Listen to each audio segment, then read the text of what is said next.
पवन केसरी नंदन तेज प्रताप महाजगवंदन रामदूत अतुलित बलधाम अंजनी पुत्र पवन सुत नाम जय हनुमान जय हनुमान।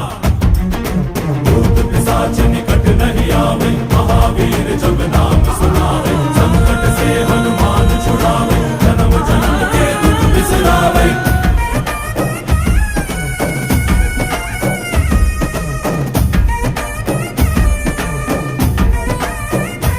ಓ ಭುಜ ಬಲವ ತೋರಿ ನಿಂತೋನೆ ಭವ ಭಯವ ನೀಗುಬಾ ಜೈ ಶಿವರೂಪನೆ ಬಜರಂಗಿ ಜೈ ಜೈ ಭವತಾರಕ ಬಜರಂಗಿ ನರ ನರವು ರಾಮ ಎಂದೋನೆ ನಿಜ ಗುಣವ ತೋರು